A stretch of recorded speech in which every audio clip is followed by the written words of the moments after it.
That looks really cool for a station. It looks really broken. That part's pretty weird. It's kind of an outlaw system with gangs and stuff like that. But my understanding of gangs is they typically keep things pretty clean. See, I don't think it looks broken at all. I think it looks more like industrial and like sturdy, if anything, and like defendable, kind of like more like an outpost than anything else. Yeah, you look over here though, like this piece is breaking off over here, and then you have all these ridges, and it doesn't look mirrored like it did over here with the ports. It's like it is kind of falling apart, like it's been under a lot of corrosion. I can see that. Yeah, I think they are going with a criminal gang, and they're kind of like Asmongold's room where they don't take care of anything. So let's start with space stations. So in Pyro we have 12 space stations. One of them is the jump point station that you arrive at coming from Stanton. When you arrive in the gas cloud, you can't see every part of the station. It's impossible. In your cockpit, you're just gonna see like a bit. What ship is this? Maybe a sneak peek at the Zeus? It is an RSI ship if you read right. There on the wing it says RSI. Yeah, but that cockpit, it doesn't look like the cockpit of the Constellation or like the Taurus. It looks a little different. I've never been outside the Andromeda, so it could be that one, but yeah, it's kind of smaller, so maybe. Of it, and then when you get closer, you're gonna see like, oh yeah. Yeah, no, I'm thinking that that's the Zeus. Yeah, that's huge. They are quite a bit bigger and more involved than you would find in Stanton. The exteriors are very aggressive looking. They're very spiky. There's an almost fractal nature to it. The space stations are owned to like different like factions, so you can see like the factions and branding on top of some of the stations, and then you can see like, oh, if like rough and ready, you're gonna have problems. The Rough and Ready gang is one of our main operators in the Pyro system. Almost every single rest stop refueling station is going to be run by Rough and Ready. They started off back in 2939 when this enforcer named Rook had enough. He had this great plan about how they could take over the fuel operations in the system, and the ruling council of the headhunters deemed that it was too risky. But a lot of other people had gotten wind of Rook's plans, and so he ended up splintering off and kind of forming his own gang.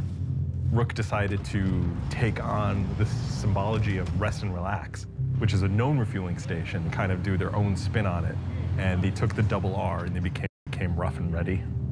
While they're totally down to defend their territory and they're not going to take any BS from anyone who's opening fire or hurting their business, they also don't get dragged unnecessarily into conflict.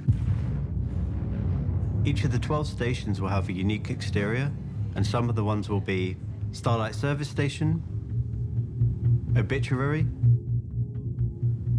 a very happy name, Gaslight, There's the Polaris. Obituary. I think that's the C1, the C1 Spirit. A very happy name, Gaslight, but maybe that's not what it's really called, and Megumi Refueling, which is not as easy as it sounds to say. And of course there's Checkmate Station, which is a little bit different to how you may have seen it in Pyro Playground and CitizenCon, and there's also Ruin Station. What sets Ruin apart? It's the big LEO.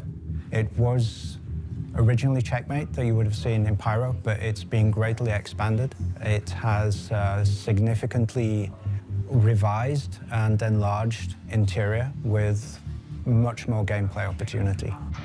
When you arrive in a Pyro space station, you'll recognize some of the activities that you already do in Stanton to be done there as well.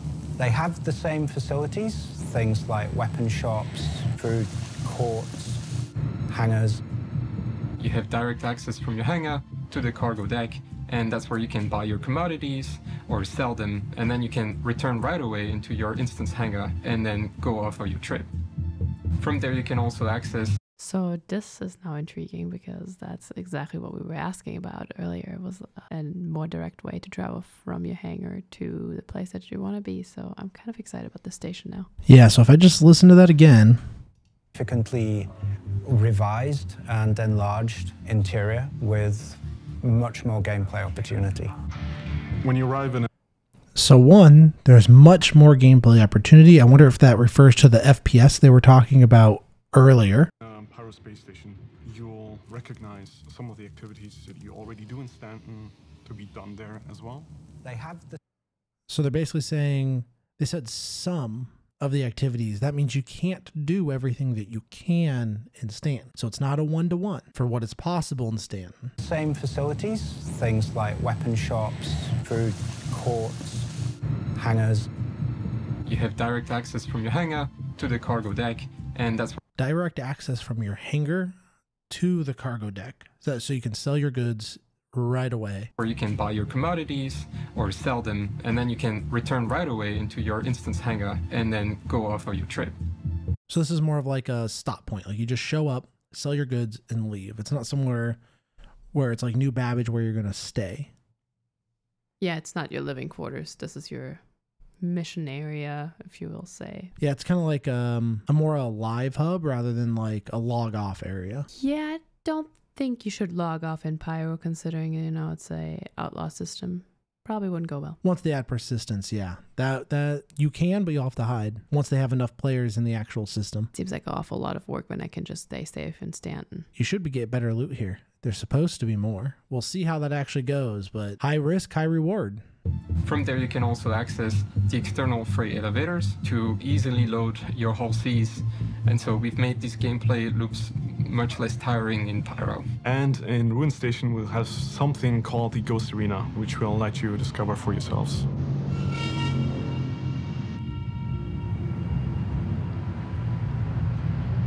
So a contested zone, design-wise, we are likening them to kind of a classic MMO dungeon instead of the primary. So if it's a contested zone and if it's on a station and it's like an arena, does that mean there's not going to be penalties for dying like there is in the PU? Like in the rest of the service? Is it going to be like a gladiator ring? I mean, he did mention that it's kind of like a MMO dungeon, so I would assume if you die, you just spawn right back outside and either get to retry or have to pay or whatever the gameplay loop here is going to be. But I don't think you're going to experience permadeath in here. Yeah, I'm hoping not. And I'm hoping, like, I hope you lose your gear, but maybe not have the death of a spaceman in this particular instance, because it is supposed to be more like an MMO dungeon, as he said.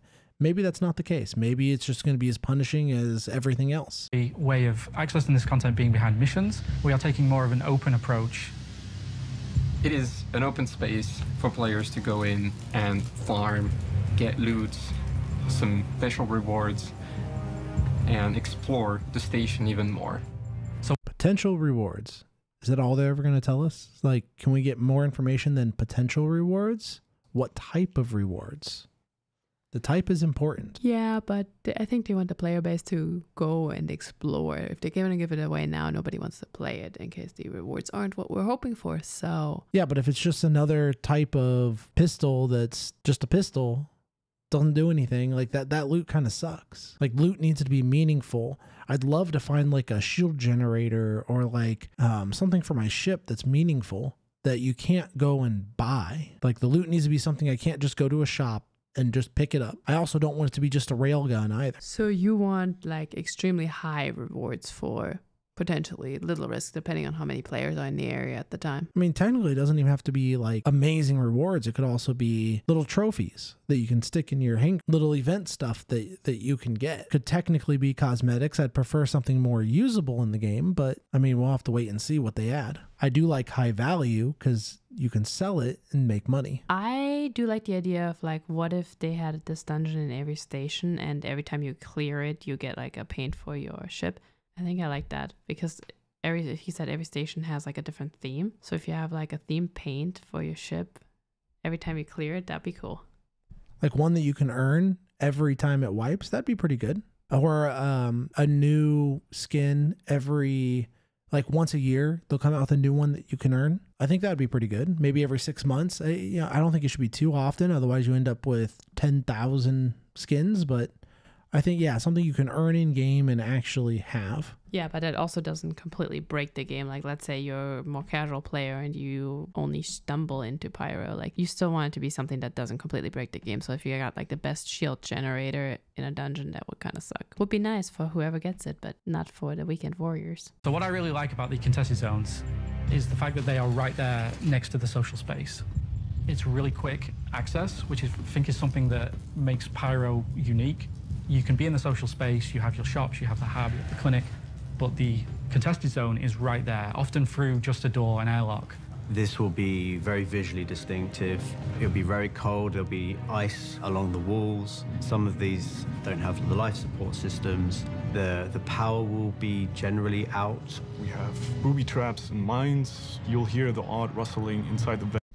Okay, so we got those new lasers, and those are actually mines, so they'll explode. So it looks like it's basically PvE more or less in there. Yeah, I would kind of prefer the mines to be less visible. I'd like it to be a little bit slower, a little bit harder. Maybe disarming of some traps, having, you know, actual wire, because it's actually harder to see than super bright laser. Or maybe like you have to throw a smoke grenade to see the laser. Vents with some potential surprises in it. At some point, you'll be facing multiple doors, and every door is giving you different things to fight, different rewards, and so you have to choose where to go.